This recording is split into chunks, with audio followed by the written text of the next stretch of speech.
বিশ্ব চক্রীর চক্রান্ত ফাঁস করেছেন ভারতের পররাষ্ট্রমন্ত্রী এস জয়শঙ্কর।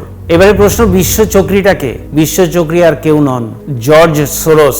1930 সালের 12ই আগস্ট তিনি হাঙ্গেরির রাজধানী বুডাপেস্টে জন্মগ্রহণ করেছিলেন। পরবর্তীতে তিনি কর্মসূত্রে বা লেখাপড়ার কারণে বিভিন্ন রাষ্ট্র ঘুরে আমেরিকাতে থিত হন। আমেরিকাতে বিভিন্ন কর্মকাণ্ডের সঙ্গে তিনি জড়িত ছিলেন। এই মুহূর্তে তার সম্পদের পরিমাণ 7.5 বিলিয়ন বা 750 কোটি মার্কিন ডলার। তিনি তার ছেলে আলেকজান্ডার সোরসকে 2023 সালে তার ছেলের হাতে 2,500 কোটি মার্কিন ডলার দিয়ে একটি দাতব্য চিকিৎসানের দায়িত্বভার অর্পণ করেছেন জর্জ সোরস। এই মুহূর্তে তিনি 96 বছর বয়সী। তার বিভিন্ন দান ধ্যান রয়েছে মার্কিন যুক্তরাষ্ট্রে। তার হেজ ফান্ড সারা পৃথিবীতে সাড়া ফেলেছে। তার বিনিয়োগের এই যে ভাবনা রীতিমতো আজও ঈর্ষণীয়। অথচ এই মানুষটি বিভিন্ন দেশে রাষ্ট্র পরিচালনার ক্ষেত্রে পরোক্ষে অংশগ্রহণ করেন জর্জ সোরস।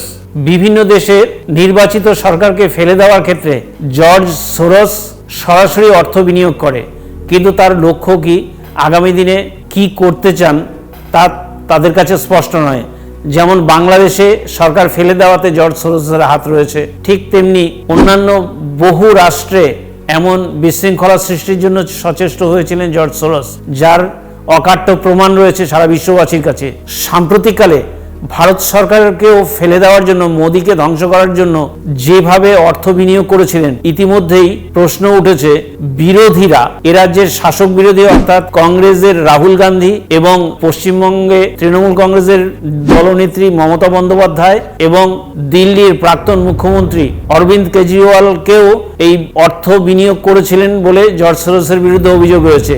যে বিষয়টি এস জয়শঙ্কর ইতিমধ্যেই প্রকাশ্যে এনেছেন, অর্থাৎ বিশ্ব দানবের এই কীর্তি ইতিমধ্যেই এক্সপোজড, যা প্রকাশ পেয়েছে সারা বিশ্ববাসীর কাছে তুলে ধরেছেন জর্জ সোরসের কীর্তি। কিন্তু প্রশ্ন, এই মানুষটি কেন এসব করছেন? তার পেছনে কি মার্কিন যুক্তরাষ্ট্রের সরকারের প্রচ্ছন্ন মদত রয়েছে? যদি নাই বা থাকতো, সেই ক্ষেত্রে কেন তাকে থামানো হচ্ছে না? 96 বছর বয়স মানে তিনি ইতিমধ্যেই তার আয়ুষ্কাল টোপকে অনেকটাই বেশি দৌড়চ্ছেন, অর্থাৎ ওভারটাইম খেলছেন। সেই ওভারটাইম খেলার পরেও কেন তিনি বিভিন্ন রাষ্ট্রে মানুষ নিধন যজ্ঞে মেতেছেন? কদিন আগেও অর্থাৎ 24 জুলাই আন্দোলনের পর বাংলাদেশেও বহু মানুষের মৃত্যু হয়েছে এবং তার পেছনে জর্জ সোরসের হাত রয়েছে। আগামী দিনে এই মানুষটি কোথায় গিয়ে দাঁড়াবেন, কি করবেন, সেই বিষয়টিকেও ভাবাচ্ছে।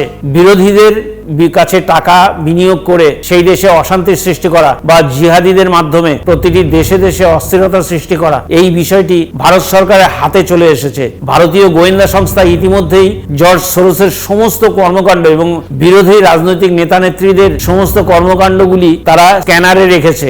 আগামী দিনে জর্জ সোরসের বিরুদ্ধে সবে মুখ খুলতে শুরু করেছে এস জয়শঙ্করের ভারত। আগামী দিনে যে ভারত সরকার জর্জ সোরসের বিরুদ্ধে বা মার্কিন যুক্তরাষ্ট্রের বিরুদ্ধে মুখ খুলবে না তা কেউ বলতে পারে না। তাই জর্জ সোরসকে এক্ষুনি সাবধান হওয়া দরকার, অথবা মার্কিন যুক্তরাষ্ট্রের সরকারকেও সাবধানতা অবলম্বন করা দরকার। নইলে মার্কিন ভাবমূর্তি যেমন ক্ষুণ্ণ হচ্ছে, ঠিক তেমনি জর্জ সোরসের মতন একজন সমাজসেবী সমাজসেবার কর্মকাণ্ডের আড়ালে বিভিন্ন দেশের নির্বাচিত সরকারকে ফেলে দেওয়ার যে ষড়যন্ত্র, তা কেউ মেনে নেবে না। বিশেষ করে 140 কোটির ভারত তো কিছুতেই মানবে না। আর মানবে না বলেই ভারত সরকার সরাসরি বিষয়টি বিশ্ব মানচিত্রে তুলে ধরতে চেয়েছেন। তার মুখ এবং মুখোশ দুটোই খুলে দিচ্ছেন। আগামী দিনে জর্জ সোরসের এমন কুকর্ম কোথায় গিয়ে দাঁড়ায়, তার কর্মকাণ্ডকে রুখে দেওয়া যায় কিনা, তার দিকেই তাকিয়ে সমগ্র বিশ্বের মানুষ। নমস্কার।